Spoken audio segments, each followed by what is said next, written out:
Let's take a minute to talk about the numerology and just simply the spiritual phenomena, or my spiritual perspective of transgenderism and other forms of gender conflict I would like to use.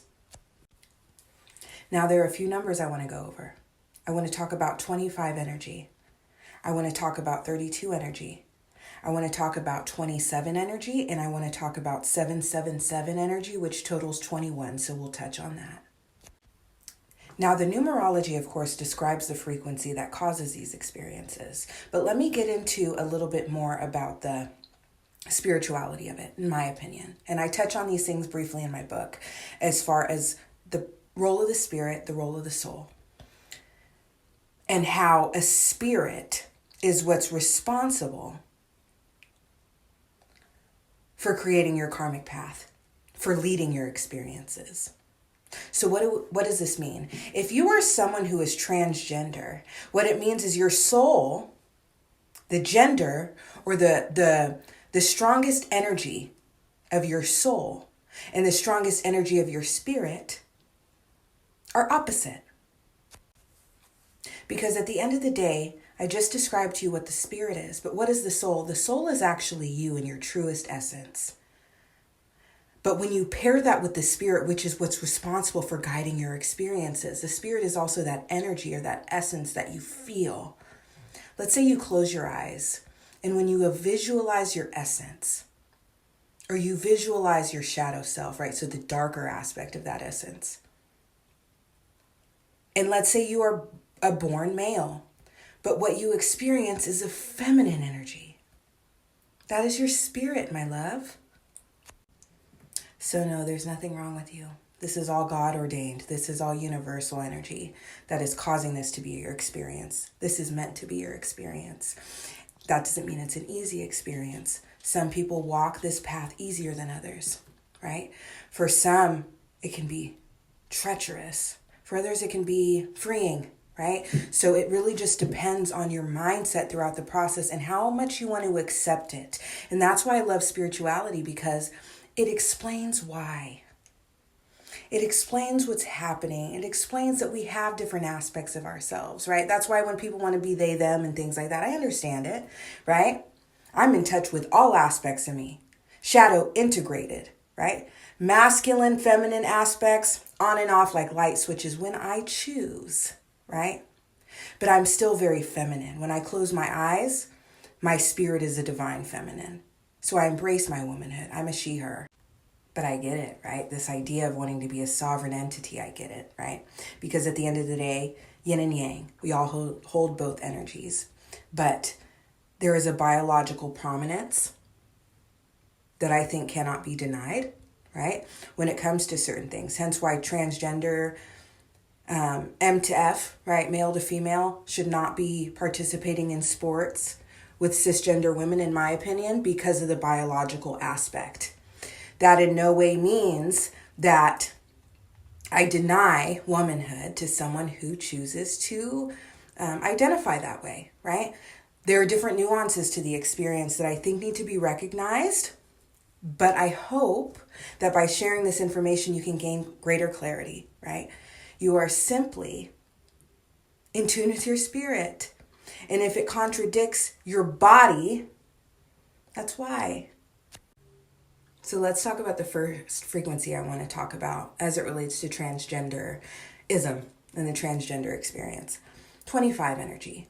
I'm not talking about it in the same way I talked about it with Tokyo Tony. It's not the same thing. Frequency is the same, right? It is going to cause oppositional, difficult energies, right, in your life. Whether it's from other people, whether it's your own perspective of your experience, right? Your own mindset. That's what 2 is, right?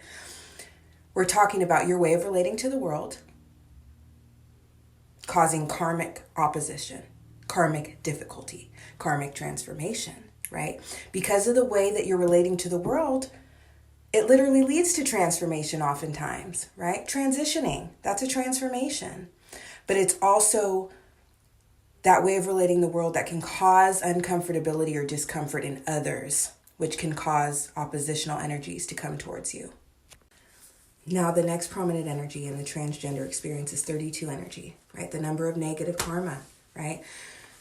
Meaning you are manifesting, because of the number 3, a mindset or a way of relating to the world that is karmic.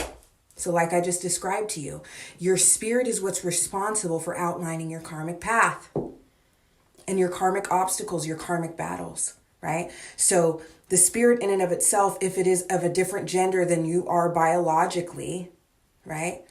Which is in alignment with your soul, because the soul had to be a certain resonance for you to manifest as a certain gender in the physical plane, right? It's all about frequency and alignment. But you have another energy here, your spirit, that's responsible for leading you and leading those experiences and outlining those karmic energies. That conflicts with that. So it's a karmic state of being. It does cause difficulty in your life. We all have it, but this is yours.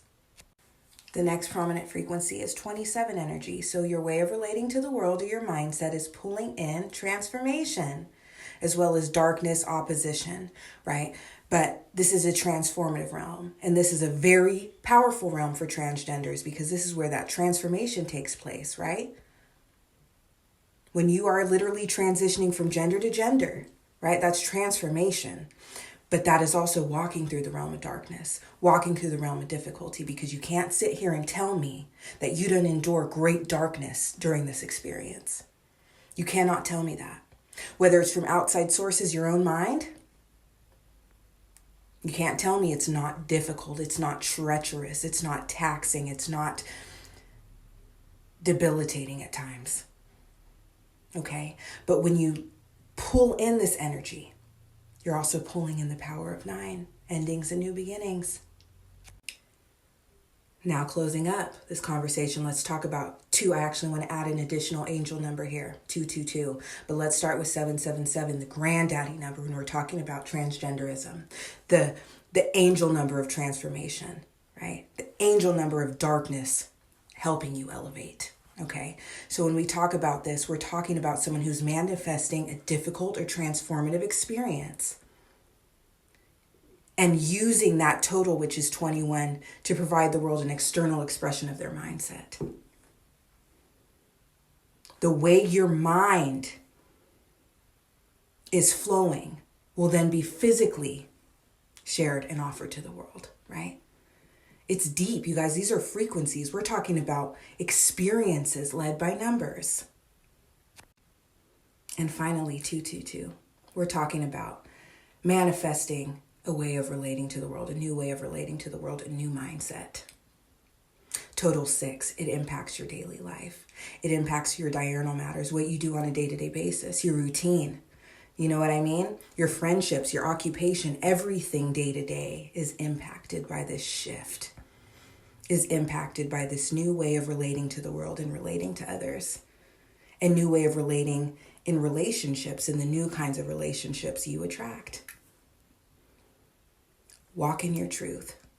Recognize that there is nothing wrong with you. Recognize that this is God ordained. Recognize that this is a situation that is very spiritual. Do you get what I'm saying? And if you want to go deeper and understand my teachings even more about the spirit, I touch on it in my book, Demetra's Number System, which will be released soon. Because another prominent aspect of my personal worldview, of my personal spiritual perspective and my teachings, is that each spirit is also led by myths, or a myth, a prominent myth, right?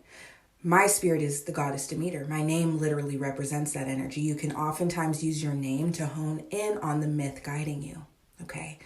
And that can also help you understand your karmic path, your karmic obstacles. There are many androgynous gods that have both male and female parts. I guarantee it. That is going to be a very prominent part of your spiritual journey. If you look into those stories, I guarantee you'll resonate, right?